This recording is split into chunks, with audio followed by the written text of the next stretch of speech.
You're watching the KOAM Morning News on Fox 14. Today, a nationwide food trend comes to Joplin, creating more options for dining and takeout. We're off to a beautiful start. It is one last gasp of summer, but eventually we're going to talk about some fall-like temperatures, the latest from the Skywatch Weather Center. Also, SpaceX makes history as the first all-civilian space crew returns to Earth. All that and more coming up. Starts now. Thanks for joining us for the KOAM Morning News on Fox 14. I'm Tanya Bach. Carl Junction police and state authorities investigate the detonation of a pipe bomb. It happened around 2 a.m. Friday morning in the yard of a home on the 1100 block of York. That's near Center Creek Park in Carl Junction. Police say someone on a dirt bike style motorcycle stopped in front of the home and threw the pipe bomb into the yard where it detonated. Police say no one was hurt. They contacted the Bureau of Alcohol, Tobacco and Firearms to help in the investigation. One person is dead and 4 children injured following a single vehicle crash in Barton County. The accident happened along US 164 miles north of Golden City. According to the Missouri State Highway Patrol, just after 8 Saturday night, a car driven by 44-year-old Jason Hawkins of Lamar hit a bull in the road, went off the road and then struck a tree. Hawkins was taken by helicopter to Cox South Hospital in Springfield, where he later died from his injuries. There were 4 children in the car as well, ages 2 to 11. All 4 were taken to Cox Barton County in Lamar with minor injuries. Dining options are increasing in Joplin even without new restaurants being built, and that's because some popular eateries are setting up ghost kitchens and allowing folks to order takeout and delivery. The concept is relatively simple. An out-of-town restaurant strikes a deal with a local restaurant and uses the local kitchen to prepare food that can be ordered online. Famous Dave's Barbecue is doing that in Joplin and has set up shop inside Johnny Carino's on Rangeline. So far so good. Everyone's liked it. We mainly cater to like hospitals, a couple of the Mercy clinics around here, a couple churches and stuff. Everyone seems to like it and they always call back and order more. The Famous Dave's Barbecue Ghost Kitchen has been operating in Joplin for about 3 months now. The Walk to End Alzheimer's returns to Pittsburgh. Dozens took to Gorilla Village at PSU Saturday morning to participate in the walk. It had to be held virtually last year because of the pandemic. According to the Alzheimer's Association, an estimated 6.2 million Americans ages 65 and older are living with Alzheimer's or dementia. The main goal to raise awareness and raise money for care and a cure. Alzheimer's is a public health crisis. And being that it's a public health crisis, it affects 1 in 3 people over the age of 83 actually, and then 1 in 3 people die of this disease. So eventually we see struggles with this in every family, in every walk of life. More than $13,000 was raised leading up to the walk. Breast Cancer Foundation of the Ozarks holds its first ever Bras at the Bridge event at Reddings Mill Bridge south of Joplin. The event presented exactly what its title entails: bras on the Reddings Mill Bridge. The donated bras will be given to the Lafayette House and other women's organizations. There was also bras that were decorated by a sorority out of Springfield, and then a series of bras decorated by breast cancer survivors. Those bras could be bid on, with the proceeds going to benefit the Breast Cancer Foundation of the Ozarks. Breast Cancer Foundation operates by local people's generous donations. We take no money from the government or the state or anything like that, so it's the only way that we operate and that we are able to help families in our area in need while they're going through breast cancer, for us to make those house payments and pay the rent and pay the utilities, so it's imperative. Well, later in the show, we'll hear from a couple of breast cancer survivors on how the foundation has helped them through their journey. I'll tell you what a marvelous weekend, albeit it was a little bit warm, but whether you were out at the Alzheimer's Walk or doing brawls on the bridge, and I'd like to take this time and thank everybody who joined us out at Carney Smith Stadium on Saturday, because it was a phenomenal turnout, and being able to do it in person once again. I see the brawls at the bridge and see everybody back and doing community events. Man, it makes me feel good. Love it. I thought, honestly, Tanya, I thought maybe when, like, I was back at, I'm going to be selfish when I say this, like a high school softball game, high school football game, something like that. Okay. I was like, that was a communal thing. I'm like, okay, you know, we're able to do this. Pandemic, be darned. We did it. Man, community events like what we had Saturday. No, that made me like, that's what I needed. That put a smile on my face. It was tremendous. Warms So the heart. thank you. Like I said, I don't care if you were rolling with me out at Alzheimer's or whether you were at Brawls on the Bridge. Just take part in community events. That's the important thing. That's what I'm trying to get at. Average high this time of year would be 80 degrees. We're going to be back into the 90s. This will be our last day of summer-like weather. It's going to be a warm one today. It's already 70s right now. It's 69 right there in Lamar and 67 in Monette, but everybody else, we're at 71 and 72. Now, we are starting to, we're getting just a little bit of rain that's moving in here from the west. We haven't had any lightning with it, but you look at that line there from Indy to Fredonia to Chanute. It's going to be sporadic this morning. No travel concerns with it. It's not heavy, and it's not going to last long. It's going to sprint through because the heavier rain stays up to the north.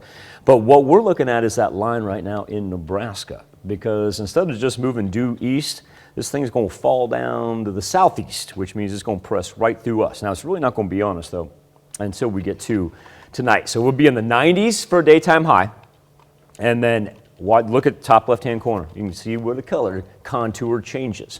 And as it presses through, that's where we're talking about anywhere from 1.5 to 2 inches of rain overnight into Tuesday morning. We'll get the thunder, the lightning, the whole nine as it pushes east. And we're going to see, I think, the majority of the rain in the eastern portion of southwest Missouri. And also, too, got the threat for some high wind. Don't think we'll see much hail with it, but high winds as well. But then look at the 20-degree difference in our highs.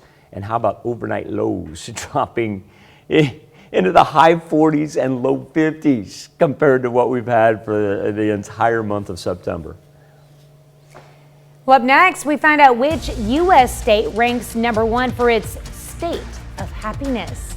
And later, a safe and wet return for the SpaceX crew of Inspiration 4. You're watching the KOAM Morning News on Fox 14. Hi, I'm Scott. Patients around the country have put off doctor's appointments and routine cancer screenings during the pandemic. Now experts are sounding the alarm that getting checked can be life-saving. Caroline Vandergriff has more from Dallas. When COVID-19 shut down the country, some medical care was also put on pause. Screenings in the month of April and 2020 were down by 87%. For breast cancer, 89%, for pap smears for cervical cancer detection. Routine cancer screenings have since picked back up, but still haven't reached pre-pandemic levels. I've got a lot of patients who are really, 2 years past when they were due, just based on the timing of things. And that really concerns physicians. A new survey from the Prevent Cancer Foundation shows 90% of women are visiting friends and going out to eat during the pandemic. But only 48% are visiting their doctor's offices. Early detection is so key. Are you worried there are going to be cases that were missed through all of this? We know that there are many, many patients out there right now with undiagnosed breast cancers, cervical cancers, and also colon, prostate, lung, other types of cancers. I had a routine mammogram, and like so many, I had delayed getting it during the pandemic. Senator Amy Klobuchar announced last week she battled breast cancer earlier this year. I came through it, but in the course of it, I found out that thousands of women have undetected breast cancer right now. And 1 in 3 Americans are not moving forward with just routine exams and physicals during the pandemic. Doctors are encouraging people to get their routine medical care back on track. I want to reassure people that it is absolutely safe to go into medical facilities. Because the earlier many conditions are picked up, the better. Caroline Vandergriff, CBS News, Dallas, Texas. During the first months of the pandemic, hospitals in the U.S. reported a decline in patients being treated for heart attack and stroke. Doctors say that was due in part to the increased strain on health systems and patients' fear of contracting COVID. Well, they say happiness is a state of mind, but some states are happier than others. According to a recent Wallet Hub study, Utah is the happiest state in America. Minnesota came in second, and Hawaii rounded out the top 3. Personal finance site weighed a number of factors, including depression rates, amount of work hours, and adequate sleep. I'll buy that one. I wouldn't have guessed Utah, though, but I definitely see Hawaii. Well, I wasn't either, but then when you gave the qualifiers, yeah, that made sense to me for one obvious reason. And then the other one is, if you've ever been to Minnesota or you know anybody from Minnesota, tell me if you've ever run into anybody from Minnesota who has ever had a bad day. True. Because seemingly they're the happiest people I've met. For anybody watching this who may be from Minnesota, has family from Minnesota, know that I love you. To the point where I'm like, why are you so happy all the time? Have a bad day every now and then. It's beautiful in Minnesota. Oh, it's just our attitude too. It's so positive. You know? Eh? They'll take that title. It's essentially it's Canada. That's what they're doing. Love you, Minnesota. Current conditions over 7th and Range Line in Joplin, 71 degrees is where we stand, even with the high humidity. It's very comfortable outside. Anywhere from 67 in Monette up to 72 in Chanute and Miami, and we'll go 70 right now in Carthage. We are seeing a light line of some rain that goes from Indy to Fredonia to Chanute and then up through Iola. And now this shouldn't cause any travel concerns. It's just one of those, you know, if you're, even if you're on the east side of it, just take the umbrella. Just be on the safe side there. It's not going to last all day long, anything like that. What is going to happen is we see our cold front lingering up to the northwest right here, and it'll be on us by the time we get to tonight. So tonight we're going to roll thunderstorm activity that's going to come through in the form of some thunder, lightning, and heavy rain right there, especially when we get to the eastern part of southwest Missouri. And it's going to cool us off quite a bit. Our temperature is going to be very fall-like, down into the 70s there for pretty much the rest of the week. We'll be back with more KOAM Morning News on Fox 14 right after this. Welcome back to the KOAM Morning News. Now, as we progress through the pandemic, everybody has known that it's hard to think about serving other people because at this point in time, a lot of us are so worried about taking care of ourselves, and understandably so. But one organization that is continually trying to take care of others, especially others in need, is the United Way. And we're fortunate enough to be joined this morning by Dwayne Dreiling. He's the executive director of the United Way for not only Southwest Missouri, but also Southeast Kansas. Dwayne, number one, thank you for your time. But number two, I know you've got news about your campaign kickoff that is oh so important to your organization and also to so many people that rely on the United Way each and every year. Yeah, so this year our campaign theme is Driving Change 365. We really are focusing on that. Even during these times, United Way is here 365 days a year, providing services and funding programs, essential programs in our community. And so really, we're just focusing in on that. United Way is driving change every day of the year. And keeping with that, trying to look at how we, this last year, we're all doing things a little bit different the last 18 months.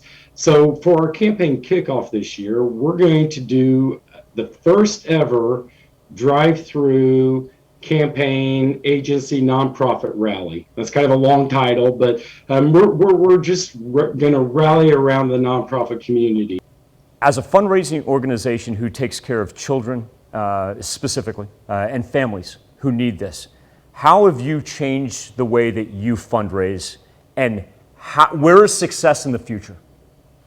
And that's a great question. It really has forced us, or we've now looked at how do we do our regular business. And this last year, last campaign, and I think this campaign, we're seeing a lot of companies wanting to go to what we call virtual campaigns. I'm not going to go into the company and do a in-person presentation, bring an agency, maybe bring some clients with me, go in there. And so we're doing a lot of virtual campaigns where we create a secure link on our website, have the campaign video, They have many different options. They can still do payroll deduction, but they'll have a pledge form right there on the website that generates the reports that we send back to the company. And it's really, I think we'll be using that going forward. A lot of companies are saying, our employees have learned that they're working remotely, so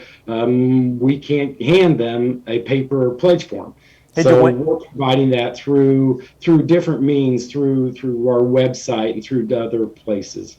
Dwayne Dreiling of the United Way of South. I might just mention, Michael, hey, when I was talking about the campaign kickoffs, I didn't say where they are or when, so that's kind of a good thing. Well, let's get on that. Yeah, we want to make sure that we invite the public out on next Tuesday, the 21st. We'll be on the campus of Missouri Southern from 11:30 to 1 in the parking lot south of the stadium. Please come out and honk, wave, and celebrate the nonprofits. The next day, on Wednesday, the 22nd, we'll be on the campus of Pittsburgh State University, just north of the Bicknell Performing Arts Center. Again, in the parking lot, we're going to be setting up with our agencies from 11:30 to 1.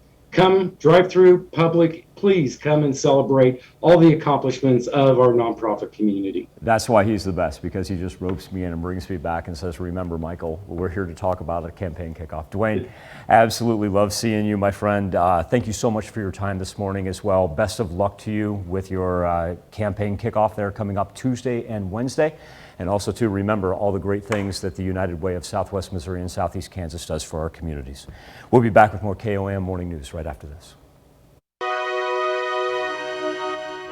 It's time to honor today's four-state hero, Frederick Sershin, a seaman first class in the United States Coast Guard who served from 1942 to 1945.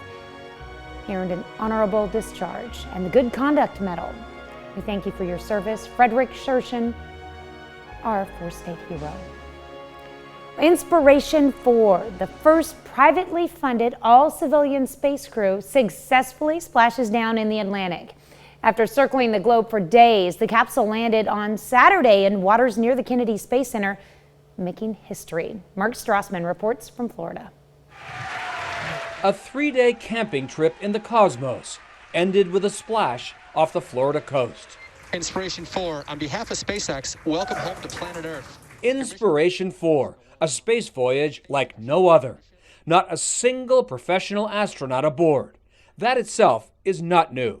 But by orbiting the Earth in a SpaceX capsule 15 times a day, we're seeing the world every 90 minutes. The civilian crew did circles around previous adventures in cosmic tourism. Mission Commander Jared Isaacman, the billionaire who chartered the flight. So a big part of our mission here at Inspiration 4 is to inspire what can be done here in space. Crew member Haley Arsenault flipped for microgravity. Haley is a champ at spinning. Arsenault's journey was improbable long before she got to space. This video shows her at age 10, fighting bone cancer. A patient at St. Jude Children's Research Hospital in Memphis. And that is Haley Arsenault. 19 years later, her backstory fueled Inspiration 4's goal. Raised $200 million for St. Jude. Watching her launch on Wednesday, 6-year-old Matthew Arp, a leukemia patient at St. Jude today. From orbit, Inspiration 4's crew took space questions from 9 child patients now at St. Jude, including Matthew. Are the cows on the moon? You know, I hope there will be one day. Next month, a Soyuz capsule will take 2 Russian civilians all the way to the space station. They're shooting a movie up there on location, so there's no need to build a set. Mark Strassman, CBS News at the Kennedy Space Center. Arsenault is now the youngest American in space and the first with a prothesis. Now, she is a physician assistant at St. Jude, where she was treated nearly 2 decades ago. Another half hour of news and weather is just ahead. Coming up on the KOAM Morning News on Fox 14. An event at the Reddings Mill Bridge brings awareness to the battle against breast cancer. And we've got a preview of one of the new shows coming to Fox. You're watching the KOAM Morning News on Fox 14. We'll be right back. It's most watched news starts now. Welcome back to the KOAM Morning News on Fox 14. It's currently 7:29. Let's take a look at today's top stories. Authorities investigate a robbery at the Grace Baptist Church in Baxter Springs. Russell Presson, the church's pastor, says he arrived Sunday morning to see the church had been broken into and several items missing. Among the stolen, many valuable items important for worship, including a guitar, a laptop, and a flat-screen TV. Lost an 88 key keyboard. It was a piano keyboard, full 88 key. It was taken as well. And that is probably the major items. There's some small things, bags of tools. They stole the money out of our Operation Christian Christmas Child jar. The church filed a report with the Baxter Springs Police Department and says if you know anything about the robbery, to reach out to them. Well, dining options are increasing in Joplin even without new restaurants being built, and that's because some popular eateries are setting up ghost kitchens and allowing folks to order takeout and delivery. The concept is relatively simple. An out-of-town restaurant strikes a deal with a local restaurant and uses the local restaurant to prepare food that can be ordered online. Famous Dave's Barbecue is doing that in Joplin and has set up shop inside Johnny Carino's on Rangeline. On Saturday, the Breast Cancer Foundation of the Ozarks hosted its first ever Bras at the Bridge fundraiser at the Reddings Mill Bridge south of Joplin. KOAM's Chris Warner spoke with a couple of breast cancer survivors about just how important the foundation is. If you drove by the old Reddings Mill Bridge Saturday, you may have seen something a bit out of the ordinary. Bras lined both sides of the bridge, all for the Bras at the Bridge fundraiser. Christy Seibert is the outreach director for the foundation and says thanks to events like this, they're able to help women in need. Well, Breast Cancer Foundation operates by local people's generous donations.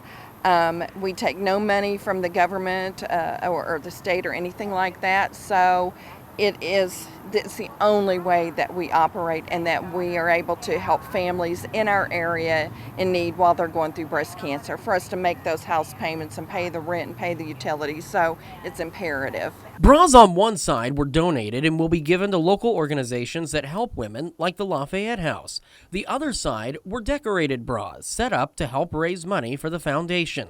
Christine Koss decorated one of the bras on display to help show her thanks. Breast Cancer Foundation of the Ozarks helped me considerably during my cancer treatment.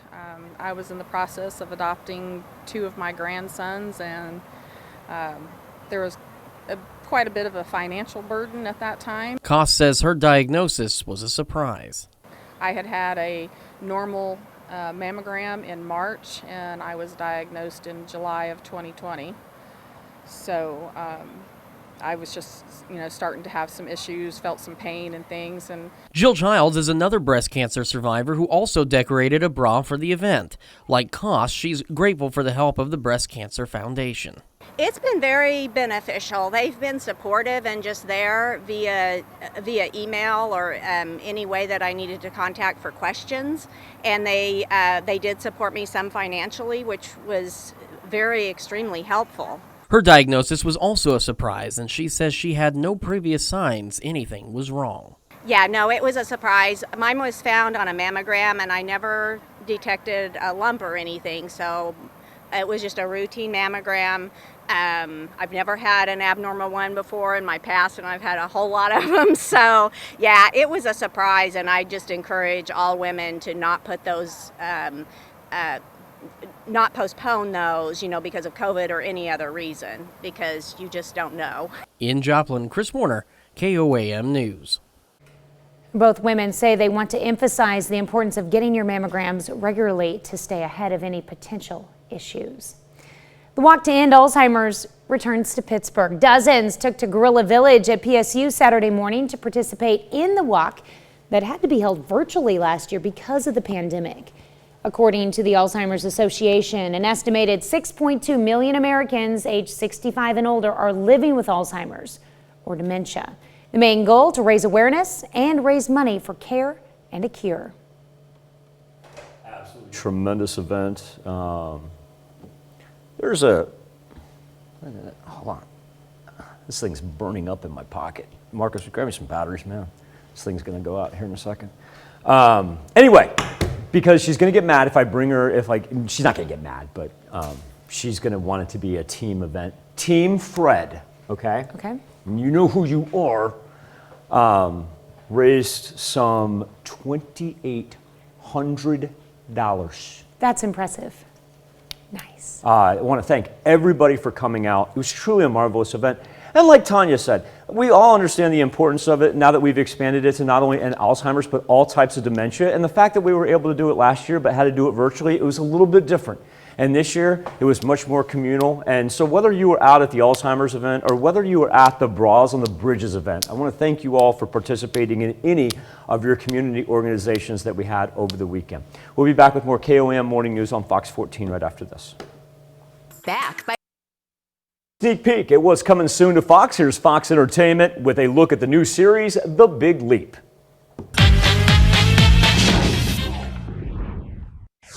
I'm Fox Entertainment All-Star Jake Hamilton. The lives of total strangers are all about to change in the new series, The Big Leap. We spoke with two of the stars about the new Fox show about chasing your dreams, no matter what it takes. It's a dance reality show. It's called The Big Leap. Is there a rose? Why would there be a rose? I just think it'd be nice if you met someone. The new Fox series, The Big Leap, is all about taking a chance in life. The series, a hip modern remake of Swan Lake, tells the story of a group of strangers all competing to be a part of a competition reality series. We're looking for personality. Crazy's not necessarily a bad thing. Next. We spoke with the stars Simone Kastner and Terry Polo about betting on yourself and how the series theme of taking a chance is more than just a story for the show, it's a story of their lives. This show, to me personally, frankly, it's tied up in the fact that I booked the job, and this is my first big project. This is my first TV job. This is my first job on a national scale. So it's that itself, and the story within it, the character I play is also taking a big, massive jump in her life. So within that, there's a lot of a show within a show within a show, even on our own set. If you're the one who gets lifted, you're like the best one, the smallest one, the one that gets everything. It's just not me. The show tackles the tough decisions we all face in life in order to pursue our dreams. But for Terry, sometimes there's value in dreams that don't come true. When I was at 16, a prima ballerina led me to believe that this thing was gonna happen. It didn't happen, and I was devastated because at that age, you have blinders on. This is the only school I can go to. This is the only school in the United States of America. And so I decided to get into acting. What if I had made a different decision at that point? But here it is. It's so incredibly serendipitous that not only do I get to dance, but I get to act well. The show is currently still in production. We actually spoke with them from their trailers on the set. And filming a show like this is, to say the least, no easy feat in the time of a pandemic. We all have on masks. It is a bit intimidating when you as an actor have to do the scene and you have to take off your mask, or when we're dancing. We rehearse with our masks on and we dance with our masks on, and then only at the very end, when we're going to do a take, do we take our masks off. They're taking such incredibly responsible precautions. The series premiere of The Big Leap is this Monday, September 20th, only on Fox. For the Fox Entertainment All-Stars, I'm Jake Hamilton. Our control room talking about while that story was going on, highly anticipated. I had no idea that you guys were chomping at the bit to see that. And now that I hear you through that's supposed to be soundproof glass back there, and they were just abound by that show. So that should be interesting once that starts. Or something to talk about on the KOAM News Now Facebook page in our morning Insta polls, the 73rd Emmy Awards, as Cedric the Entertainer hosted last night's show, along with an all-star hip-hop tribute. Netflix's show The Crown, it cleaned up. It won the award for Best Drama Series alongside Best Supporting Actor, Actress, Writing, and Directing awards. Olivia Colman and Josh O'Connor, they won for their portrayals of Queen Elizabeth II and Prince Charles, but also of note, another Netflix series won awards, that be The Queen's Gambit, as it was named Outstanding Limited Series. And once you get stuck on The Queen's Gambit, you cannot let that one go.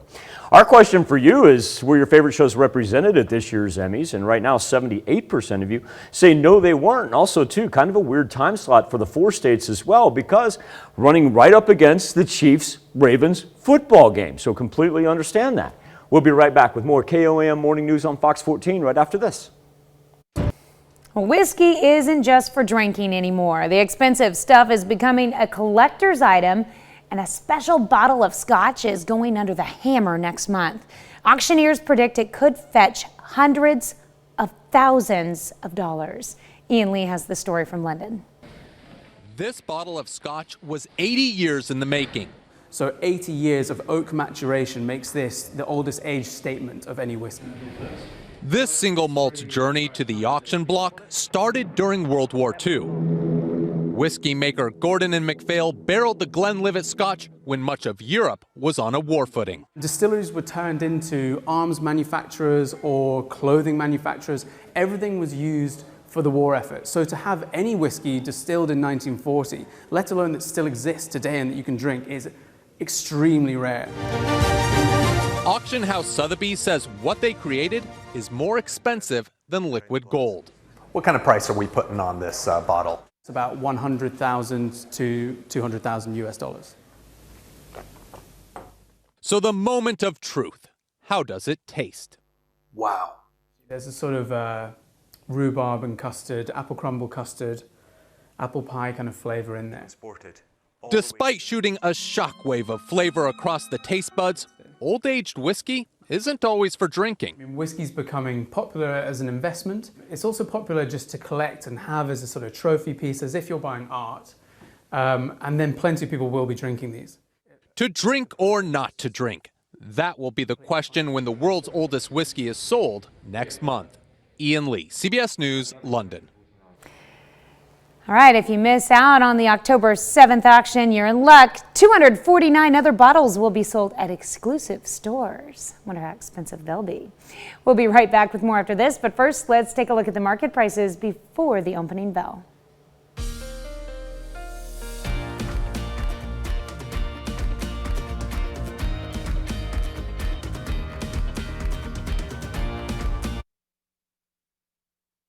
A lot of people in Paris holding their breath, a daredevil walking a tightrope between the Eiffel Tower and Trocadero Square. His name is Nathan Paulin. He's a famous tightrope artist from France. We're going 1 foot in front of the other, more than 1,900 feet, a long ways, 230 feet above the crowd. And the rope, it's an inch wide. So he started walking from the first floor of the tower to a theater roof outside Trocadero Square. He stopped several times and performed some extra stunts. I mean, why not? Afterwards, Paulin described the experience as a bit of a dream. Said he was happy he could share that dream with so many other people. It seems fitting that he has the striped shirt on, being in France as well. Live look! Outside of Television City, we're off to a gorgeous start. We're going to have another hot one on our hands for today. We'll be about 12 degrees above our average high, which should be about 80 degrees, but we'll fall way short of the 1954 record of 99. Beautiful start over 7th and Rangeline as well, as we sit at 71 degrees. Whole bunches of 71s and 72s is pretty much where we've stayed all morning long. And yeah, we still do have that thin little line of rain running from, say, Independence to Chanute to Iola. And you haven't really seen it expand. No lightning involved with it. We see some of that yellow right there in between Independence and Coffeyville. So at times it'll come down good, but shouldn't affect any travel or anything like that. The heaviest rain with this band is up all the way through Iowa. And then this is the one that we're looking at, that one right there in central Nebraska, because that's our cold front that's going to drop down on us. It's slowly but surely shifting through central Nebraska and northwestern Kansas and headed our way. Now, with that being said, let's take a quick look at the tropics. We've got Tropical Storm Peter that's going to cause storm swells along Hispaniola and Puerto Rico, and it should stay away from the contiguous 48. And now we're already on the letter R. That's Tropical Storm Rose, closer to Africa than it is to the United States, and hopefully it just spins up into the North Pacific. Here at home, let's go low 90s for today, with sunshine early before cloud cover begins to develop for the afternoon. And then once it does, an indicator that the thunderstorm activity is going to drop down on us for tonight into Tuesday morning, and that's going to give thunder, lightning, anywhere from 1.5 inches to 2 inches of rain as well. Now, as it proceeds off to the east, by the time we get to, say Tuesday, late morning, early afternoon, look at the much cooler temperatures, as we'll be talking about 70s for the rest of the week. So it truly will be a taste of fall. And remember, the fall equinox taking place on Wednesday. We'll be back and wrap up this edition of the KOAM Morning News on Fox 14 right after this. Welcome back to the KOAM Morning News on Fox 14. Here's what's happening today. The FBI says a body found in Wyoming yesterday is believed to be Gabby Petito. She's the 22-year-old who went missing on a cross-country trek with her fiancé, Brian Laundrie. Authorities are looking for Laundrie in a Florida wildlife preserve. He vanished last week after police named him a person of interest in Petito's disappearance. A military training jet crashed into a neighborhood near Fort Worth, Texas. The 2 pilots were injured in the incident, which also damaged homes. Authorities say both pilots ejected from the plane. The parachute of one pilot was caught in power lines, causing some residents to lose power. And the U.S. has begun flying Haitians camped around a bridge in the Texas border town of Del Rio back to their country. The migrants crossed into the U.S. town from Mexico. 3 flights with 145 passengers each arrived in Port-au-Prince. Those are some of today's top stories. Let's check in with Michael with a final look at your forecast. Going to be a hot one today. Temperatures up into the 90s with a whole lot of sunshine. Remember, overnight is when the thunderstorm activity rolls in and will bring us, hey, get that off of there. Will bring us thunderstorm activity and then fall-like temperatures for the rest of the week. Well, check out this baby porcupine, also known as Porcupet, enjoying its new enclosure at the London Zoo. The little guy is called Herbie and was born back in early August. This video shows the nocturnal youngster exploring its home alongside its parents. The zoo says baby porcupines are born with a full set of soft quills and weigh less than a pound. The Porcupet's gender has yet to be determined. That's so cute. That is. Thank you so much for letting us put the good in your morning. I mean, I could run through the tropics again, but I just kind of finished that up. One more day of summer, and remember, fall-like temperatures on the way, including overnight lows that will drop us into the 50s. We'll be back with more news and weather when we see you at noon. Have a great morning. And an even better day.